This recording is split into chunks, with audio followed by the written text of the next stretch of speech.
The idea that like Ohio government declining aid and didn't declare emergency, like then use it. Use it as a talking point to be like, I want to go to Ohio. Why is Governor Devine saying I can't go? One thing that Donald Trump did very well was communicate to the American people from the bully pulpit. If he didn't like something that a fucking governor was doing, he would just go on TV and be like, it's really fucked up. It's a serious problem that the online far right is actively signal boosting the East Palestine disaster for several reasons. One, given the mainstream media's general lack of interest in the story and the silence of the federal government, I think it means that far right media are filling a reporting vacuum. Two, it means that it will be much more difficult to parse out information about just what the hell's going on, since claims from far right sources obviously need to be treated with extreme skepticism. Three, it risks running the ecological disaster into a negative polarization dynamic where liberals downplay the severity of the disaster because of far right amplification and because the entire story is absolutely terrible for the Biden administration. But it's not. This story is not supposed to be terrible for the Biden administration.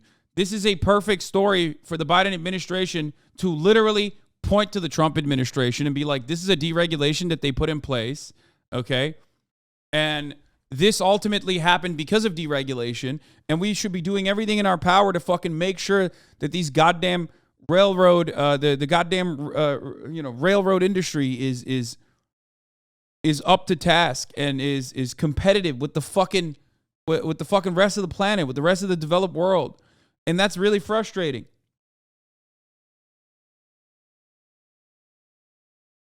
It's really, really fucking annoying watching this. It's really, really annoying watching this. It is a gigantic permanent L. Yet another L. Biden looks bad because he shut down the union protests and then this happened. Brother, that Biden looks bad to us. Biden looks bad to the thousands of railroad workers that are in unions. But nobody gives a fuck about the unions in America, okay? This community sees that and recognizes that and gets mad. But you think fucking liberals give a shit? You think the average normies give a shit about the union demands made? No, they don't fucking know about that. They don't even care. No one gives a shit, unfortunately, which they should. What I'm talking about isn't even from a leftist perspective. What I'm talking about isn't from a socialist perspective. What I'm talking about is an argument that Democratic consultants should be making. Okay? Like liberals within the Democratic Party that get paid by the Democratic Party should be constantly talking about the top of the hour ad break, which comes at the top of the hour and sometimes 13 minutes in to the top of the hour.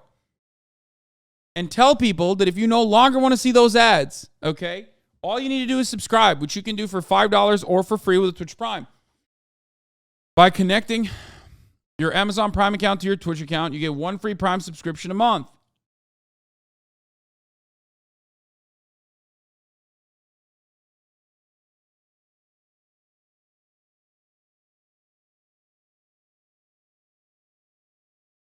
You can also get gifted a sub if you're lucky.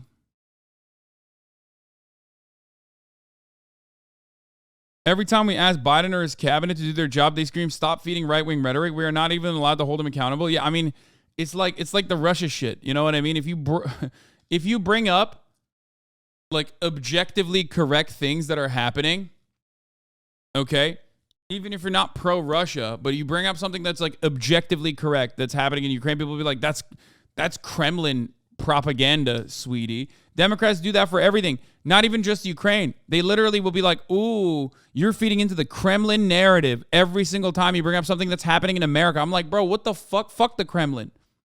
Okay? The Russian government can suck my dick from the back, okay? They suck. They can't even fucking take over Ukraine. What are we talking about? Look at the mighty USSR. Look at where it is now. You know what I mean? They built the fucking country. They can't even take it over. Get the fuck out of here. They got nothing.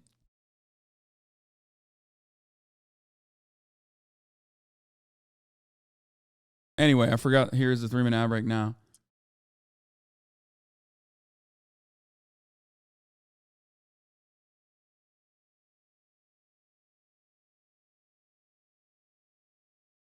Eternal O2, thank you for the 10 gifted subs.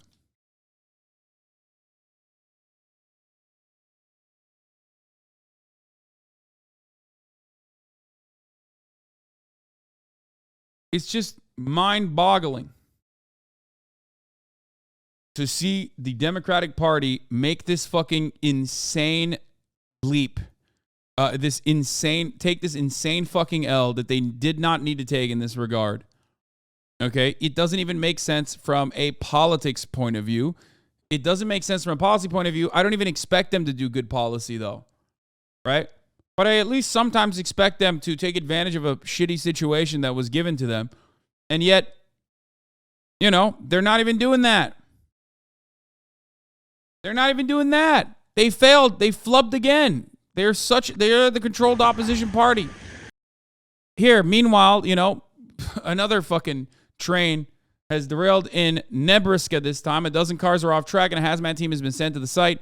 The train is run by Union Pacific, and this is reportedly the third derailment at this exact same spot in the last 6 months. I mean, again, I don't have a problem with like the derailment watch that's going on.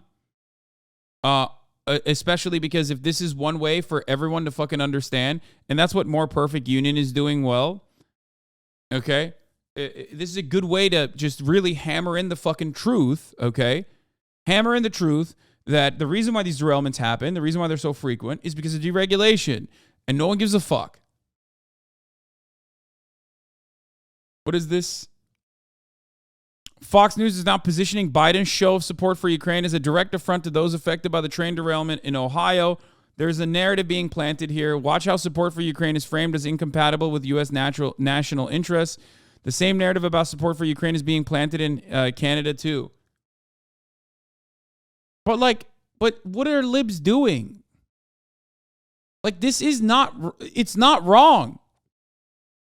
This is literally true, too. There's truth to this sentiment that, like, what would you expect? What would you expect from a bunch of people who live in Ohio when they fucking sit around and think, like, oh, the American government cares more about the military-industrial complex's contracts that they're going to get than they do about, like, people living here in fucking Ohio? Like, this is not a narrative that is that hard to fucking set, okay? Especially when the liberals in positions of power are very clearly playing into that. Don't become the meme. In a normal world, this is what the right wing would do even if Biden went to Ohio. You understand what I'm saying? Even if Biden and Pete Buttigieg went to Ohio together hand in hand and wore hazmat suits and fucking cleaned out the creeks, these motherfuckers would still say this. But what you're doing now is allowing them to say it and have a shred of fucking truth in the matter. That's the problem.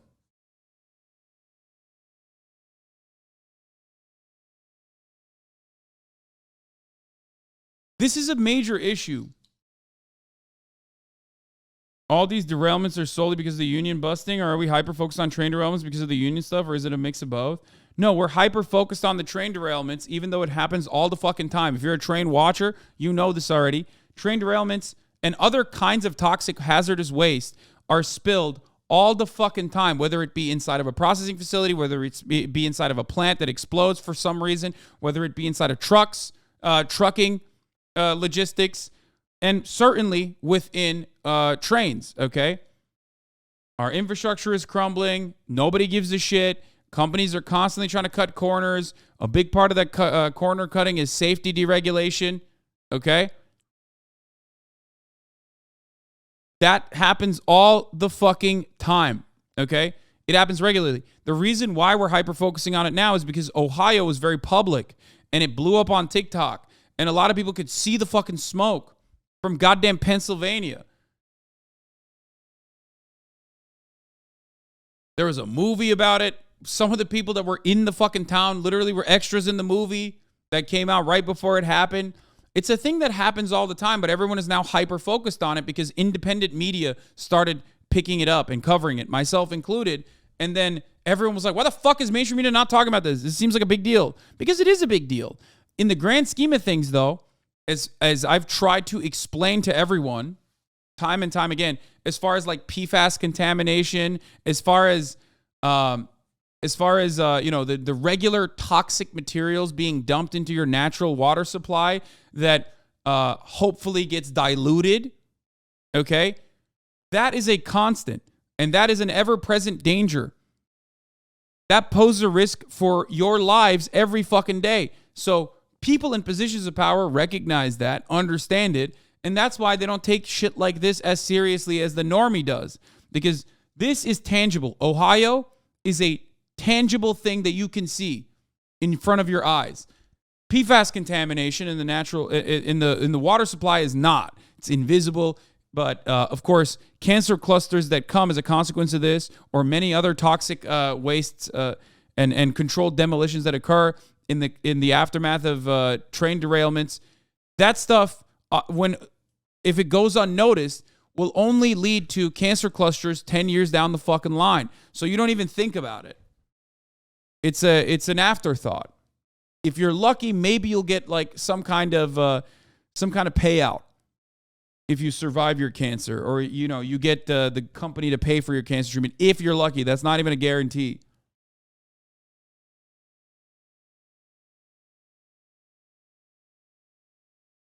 Okay? What I was trying to explain to you guys over and over again is it's the same. If you wanna make this like more personal, this story and the Scorpion unit that killed Tyree Nichols are the exact same story. Here is how. People tried to differentiate the Scorpion unit and the gross, inhumane, violent actions against Tyree Nichols as an abhorrent scar on the otherwise decent reputation of policing in this country. But it was business as fucking usual. That's precisely why the cops that were on body camera did not even realize that they were doing anything wrong. Because that is normal process, okay? That's how things work. Cops beat the shit out of people regularly. Do you understand? Just like train derailments happen fucking regularly, which is why Norfolk Southern thought that they could do this train derailment, do the controlled demolition, give $25,000 to the town in shut the fuck up money like they've done time and time again. The only reason why there's more attention to it is because there was a lot more independent media covering it, and people were just like, why the fuck aren't you talking about this? That kind of violence is systemic. It's literally every day. It's business. It's just every day. That happens all the fucking time. Do you understand?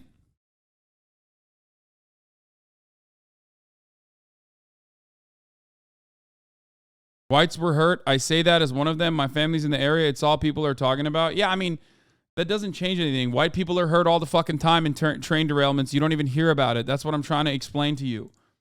The point is, this is a normal part of capitalism, okay? This is a normal part of capitalism. Just like the violence that you saw with Tyree Nichols is a normal part of police brutality and an everyday practice that police engage in and has engaged in since the Tyree Nichols murder, okay? And will continue to engage in as long as there is no fucking systemic accountability.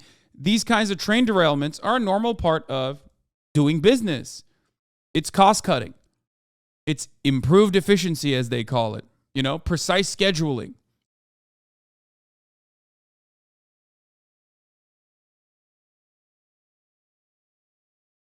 Anyway. Of this magnitude, definitely not. Yes, of this magnitude. How often do toxic train derailments actually happen of that magnitude? Yeah, no, it happens more frequently than you think. You just don't hear about it. It happens all the time.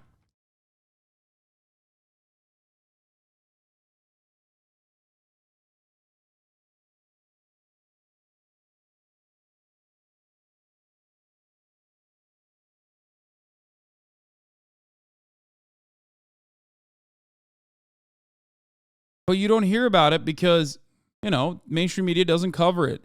Mainstream media barely covered this Ohio thing, especially because when it first happened, because no one, they thought they could get away with not covering it.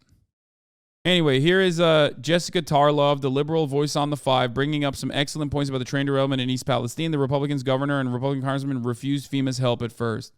I'm a little confused about how the narrative has gone because when we initially found out. For the record, That's another uniquely wonderful opportunity for the Democrats to do good politics.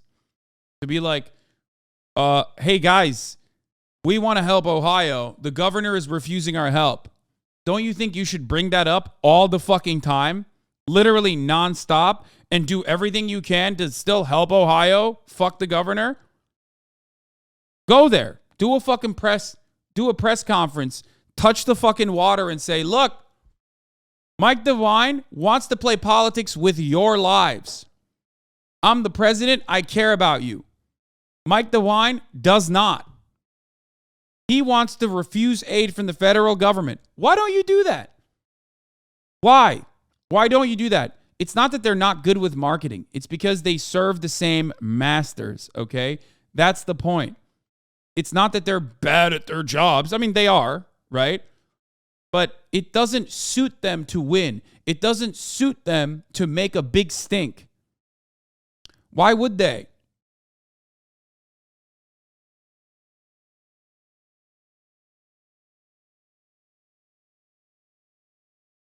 History of DDT ocean dumping off LA coast, even worse than expected. EPA fines.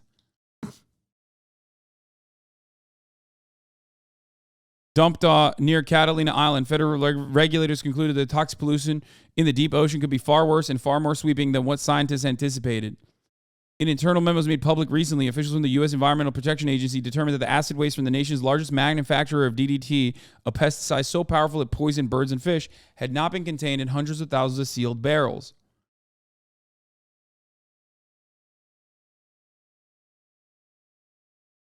Even when they get caught, you don't really hear about it that much because no one gives a fuck. It's like not immediately in front of your eyes.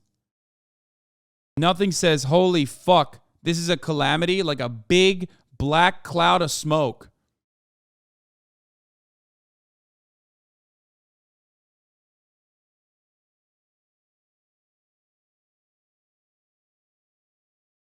For the record, now, this is breaking. The EPA has taken charge of the cleanup in East Palestine, train derailment, and chemical disaster, and ordered Norfolk Southern to foot the bill. In no way, shape, or form will Norfolk Southern get off the hook for the mess they created. The EPA is ordering railway company Norfolk Southern to pay all the cleanup following the train derailment in East Palestine, Ohio. This is one of the very few instances where social media is actually fucking good. This literally would never happen if it wasn't for social media constantly making a big stink about this. I'm not even kidding. This is a unique instance where TikTok is good. The work plan will outline every single necessary step to clean up the environmental damage caused by the derailment. And I can assure you, no details will be overlooked. If the company fails to complete any action ordered by EPA, Norfolk was definitely going to sue the EPA for this and probably win because SCOTUS is so shit. Yeah, I probably.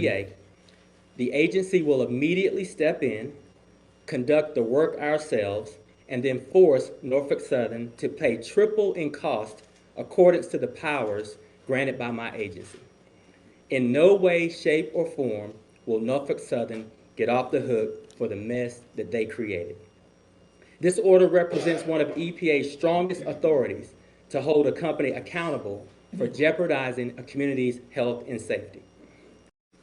The work plan will outline every single necessary step to clean up. Steven Donziger says, EPA Chief Michael Regan today must answer a simple question. Why did he declare drinking water in Ohio safe without doing any independent testing? This is scientific and political malpractice. Yeah. EPA used rail company lab tests to declare that the water was safe. Sheesh.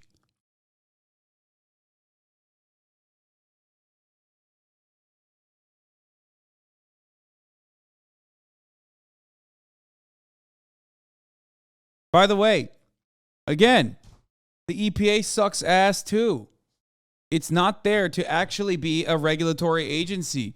Even under the Democratic administration, it's there to simply just do PR. They're like HR.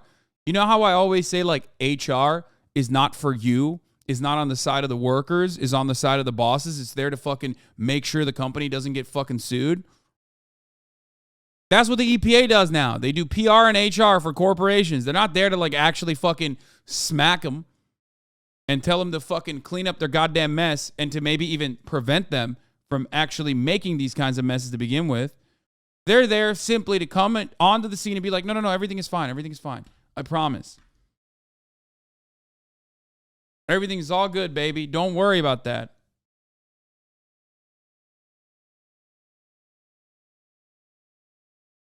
Speaking of Donziger, almost 1,300 days after my arrest, the Supreme Court will decide Tuesday whether they accept the appeal of my unprecedented contempt case prosecuted by Chevron at stake, whether private corporations can prosecute their adversaries. Say a prayer tonight for the rule of law. I mean, we'll see what happens with that. Free our boy Steven. I mean, he's free now, but...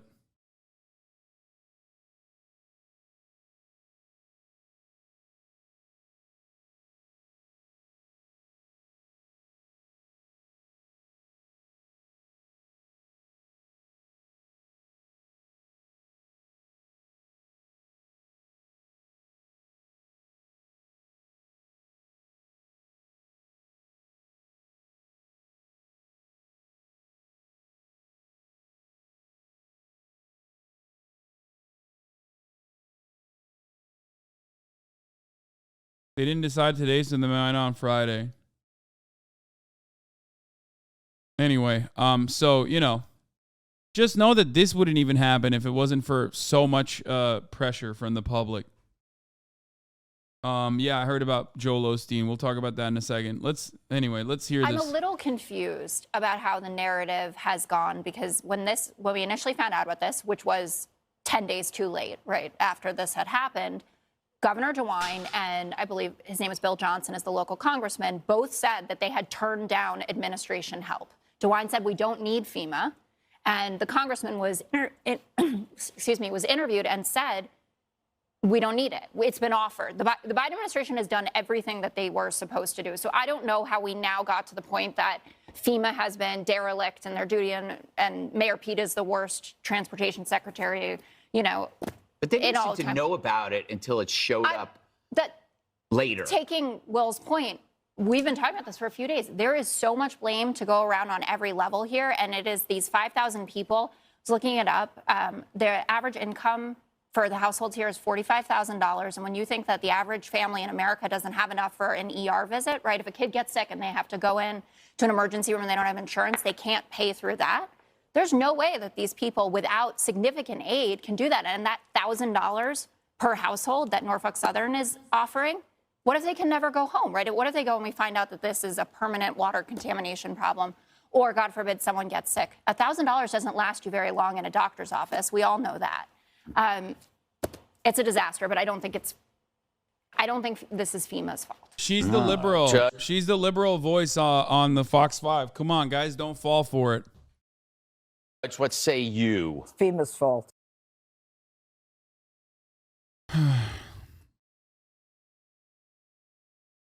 Is Fox spitting right now? Not necessarily, because I think the Democrats are also fucking up. The Democrats are fucking up by not doing the right thing, one, and not publicizing the Republican part of this story aggressively, okay? Anyway, I'm not going to listen to this entire fucking Vladimir Putin speech because it's boring as fuck. We'll see the shorter... Lunging